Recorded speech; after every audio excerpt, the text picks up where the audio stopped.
So it looks like we're live. Looks like the audio is coming through, so that's all good. Doing a really quick check-in today for day 5 out of my 100 days of making comics. Today, you'll have to excuse me. I've been up since pretty early today. I got most of everything that I did today accomplished in the very, very early morning after I'd first woken up. I've since had a day. We had to run some errands, do some shopping, all that kind of stuff. And I've been kind of wrapping up uh, sort of where I left off this morning before I left to do all that. So, just a quick note. So, I know I've mentioned this before, but I'll mention it again just for anybody who's not watching all the videos. My schedule, my week is out of sync by 2 days with everybody else. What I mean by that is I'm uploading these the exact same day that you're seeing them. That's not the case. I don't mean that there's a buffer or anything, but my weekend is actually Monday and Tuesday. Actually, for my wife and I, it's Monday and Tuesday. Those are the 2 days that she has off back to back, and so that's essentially our Saturday and Sunday. So you'll notice a bit of uh, a bit of a shift in tone on the Monday and Tuesday video. I'll either not get as much done, I'll make a shorter video. These days I tend to not dive as deep into art related stuff or any deep kind of writing because I just don't have the uh, same kind of day as I do throughout the rest of the week. It just is what it is. And I'm exhausted and I'm a person just like anybody else. There comes a point where you do need to rest and recoup at least one day out of the week, and I typically put it off to be this day or Monday. I kind of choose one of those days to where I'm just going to be lazy and veg because I just got to recharge my batteries. It seems like the older I get, it tends to be a little bit more important to do that too. But anyways, regardless of that, that's not to say that I didn't get much done. I really did, quite a bit actually. I am still organizing everything, as I'd said, but I'm making great progress with it. I've got these awesome kind of. I don't normally work like this at all, but I've. This story is pretty complex, and there's multiple plots that are kind of weaving in and out of each other. And this is the first mystery that I've ever written, and so there is a plot that's happened before the events that are unfolding now, and I'm in order to keep track of how I reveal it and what happened that I am revealing, I am separating that stuff into these. Uh, I call them like arc sheets. They're essentially arcs and character bios. So it's essentially like handing in a treatment for a mini piece of the story. So it's like here are the characters that are involved, and here is the story arc that involves specifically them. This is their chunk of the story, their piece of this puzzle. Um, and there aren't a ton of characters. There's really, um, I mean, as far as the whole story goes, like the actual main arc, there are essentially three characters, one minor character.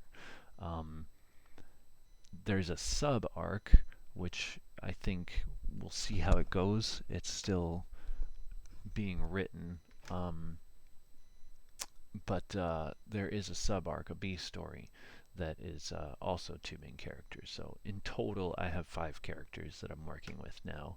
Um, Scratch that. I have 6 characters that I'm working with now.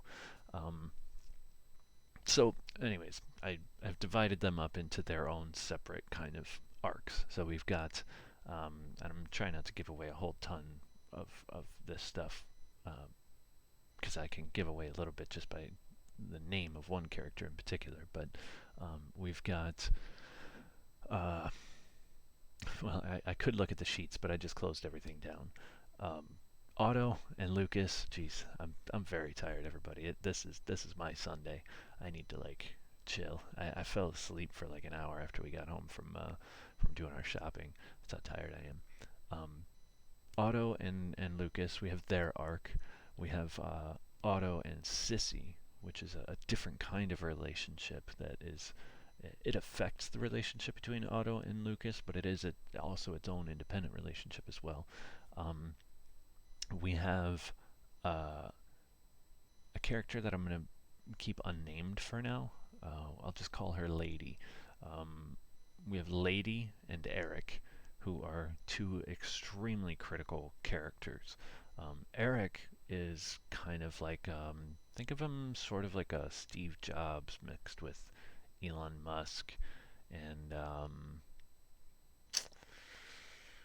somebody that people actually find attractive and hip and kind of like a celebrity figure. Um, so not just a super genius, but also like attractive and pined after. I guess like a George Clooney of his time. I don't know who the hot dude is of this era, but him, whoever he is, whoever comes to mind that you're thinking him wrapped up with Elon Musk and Steve Jobs, that kind of thing. Um, so very important person in the world, actually, creating technology and for the most part dealing with communications and entertainment, but having a profound impact on everybody across the world and across culture. Um, and Lady, as we'll call her, is also a big part of that, but in a very different way. She is more in the background, has not received as much credit as he has for his contributions to society, and but has made her own contributions in more of a, we'll say, artistic kind of way, I suppose. Um, but anyways, she is also I'm not gonna tell you. There's mm, some juicy story stuff, but that's going too far. Revealing the that's like revealing what's in the briefcase in Pulp Fiction, and I can't do that. I'm not gonna do that in these videos. There's some things that I have to keep from everybody. And so, okay, so in addition to that, there's also the relationship of Sissy to, every last one of these characters. I think I could safely say that without spoiling anything. Um, and so those are all different arcs. In a way, it's different relationships. And the story deals a lot with perception and identity. So it's kind of like, who are you when you're around this person versus that person? What does this person mean to your identity? What do you mean to theirs? Etc. Things like that. That's definitely a central theme throughout this book is perception and identity. We're trying to work in an eyeball into the O of complex in Sisyphine complex to kind of represent that.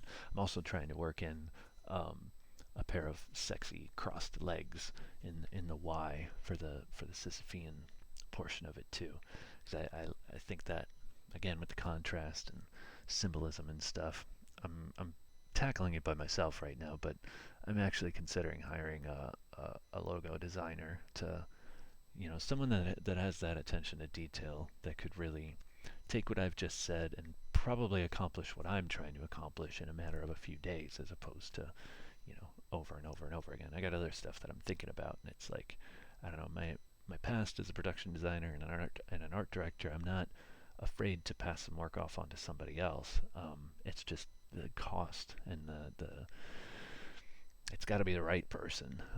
I've worked with some really talented people in my day, and that was like such a weird way to say that. I've worked with some very talented people that I've been very proud to work with, and so I must say I'm used to a certain level of professionalism and trust in that, like, hey, I'm going to give you this task.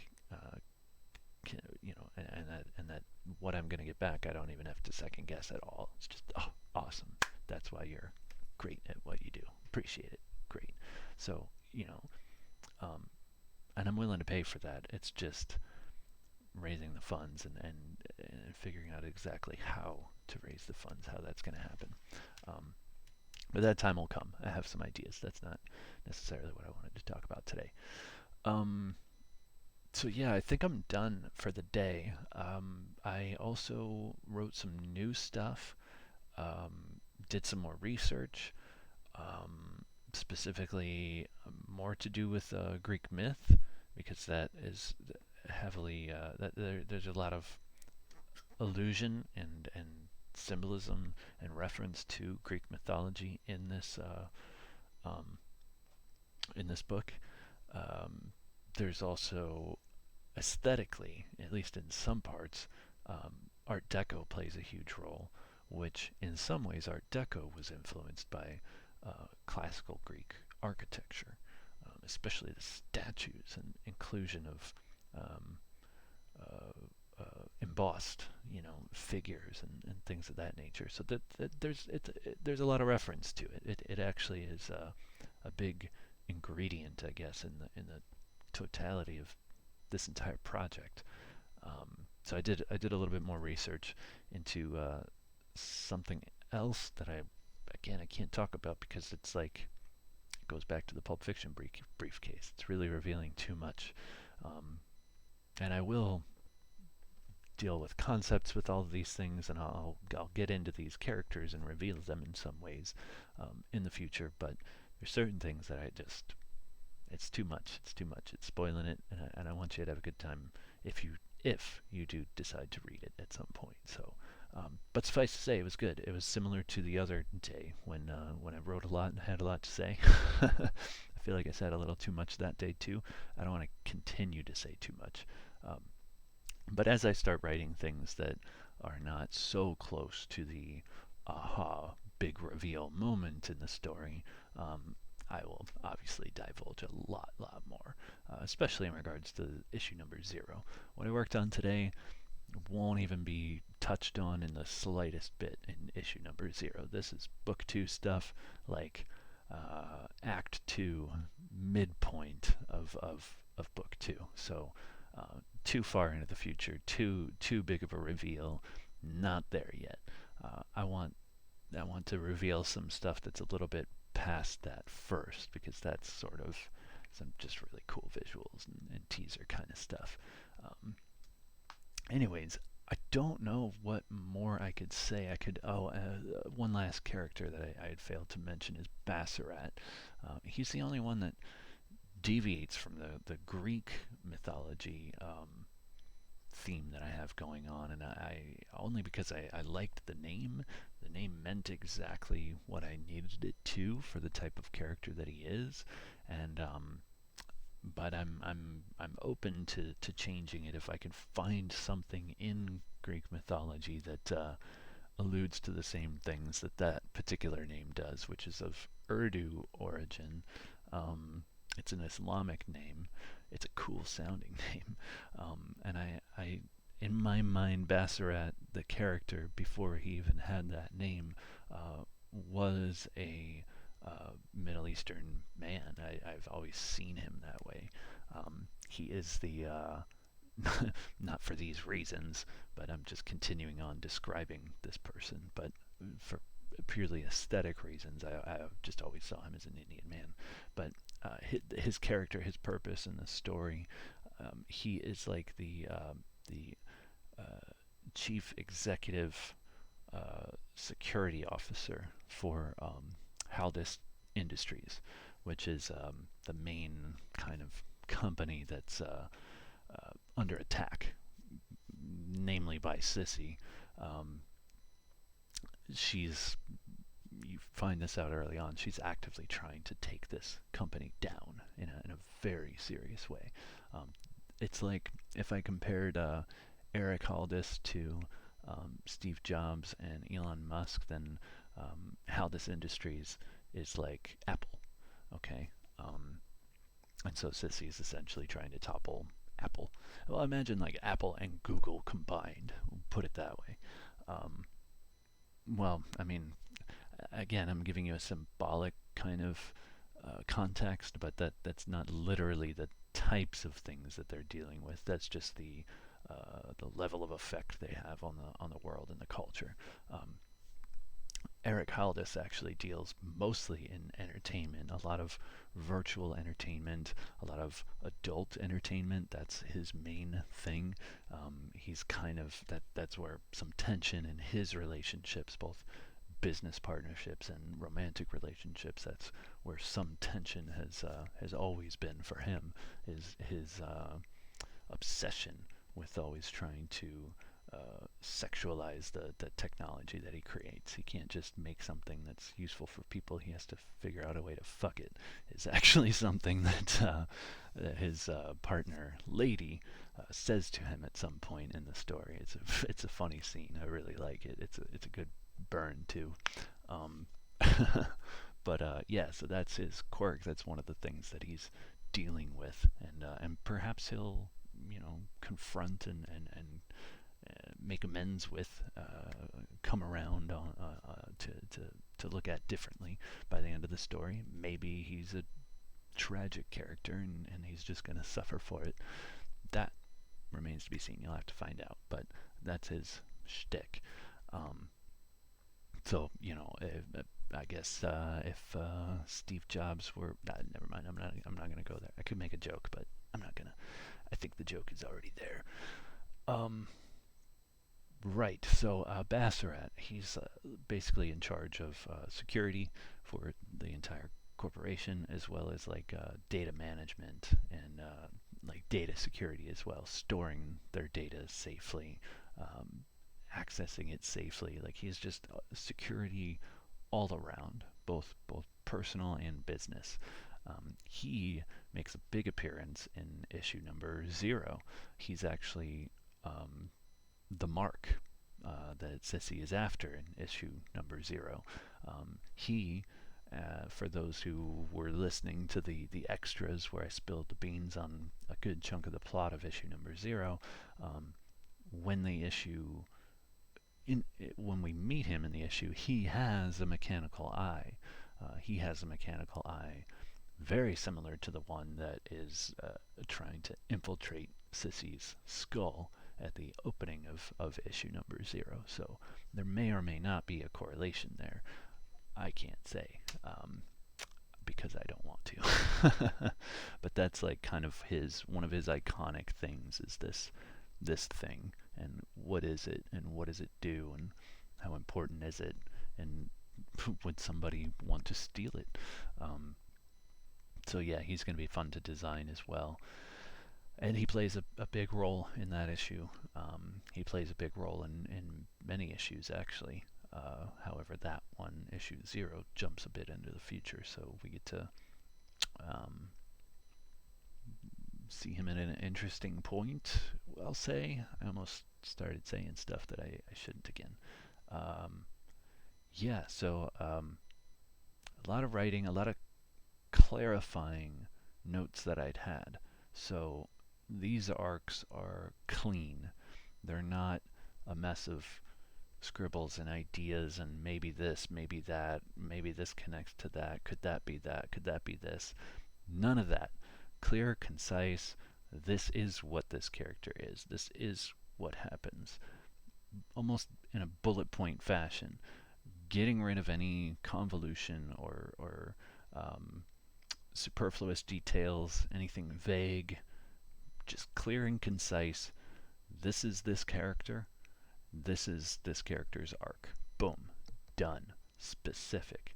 Because the creation process can go on and on and on for as long as you want it to. At some point, you have to determine what it all means very concisely. Because if you don't, the readers aren't going to know either. And it doesn't matter what kind of symbolism or themes or metaphors or anything you're trying to plug in. If you don't get very specific and concise about it, no one's going to pick up on any of that. They're just going to be confused. So that's where I'm at now. I'm at the point where I'm cleaning up and tidying stuff, and I did for a good chunk of the arcs. I can't admit honestly that I've finished all of them. Definitely haven't. There's still a ways to go. There's still things I'm figuring out for some of them, and particularly with Lady and Eric. There's a lot of material I need to go through. They're a huge, huge, huge, huge part of this story, and I've gone back and forth as to they've switched personalities at times where one was one way, the other was another way. They've switched roles in the company a couple times where I felt like it was um, more effective if she were in charge of the things that Eric were. And then there was issues in their relationship and how the relationship connects to this story, and to how mm, some other important stuff that I can't say, where I felt, well, it would make more sense the other way. They've been tricky. They've been very tricky. Love is always tricky. I think most of the time love is tricky. When writing it, and having it affect things in a believable way, but also in a real way. Sometimes people make crazy decisions, do very rash things out of love, and so, I'm trying to make that happen, but I don't want it to be so rash and crazy that it's unbelievable to the point where it would upset readers. But at the same time, I mean, just look at the news type. There's so many people who've done so many batshit crazy things out of love that I think anything's within the realm of possibility. But I'm still trying to add little a little more um, nuance to it, a couple more pressure points being hit to where even if you don't buy that, there's more to it that could have pushed any person to a point, regardless of Love's involvement. Love's involvement was merely like the catalyst kind of thing. Um, and I'm being very intentionally vague here, and I apologize, but their romance has so much to do with the mystery of this story that I can't go there right now, even though I want to. Um, Other than that, didn't do any more dictations today. I recorded another dictation today because we were out and about and I had an idea. Did not get any more of those done. I have not worked on the anthology today. I need one day that I'm just not working on that anthology. I really do.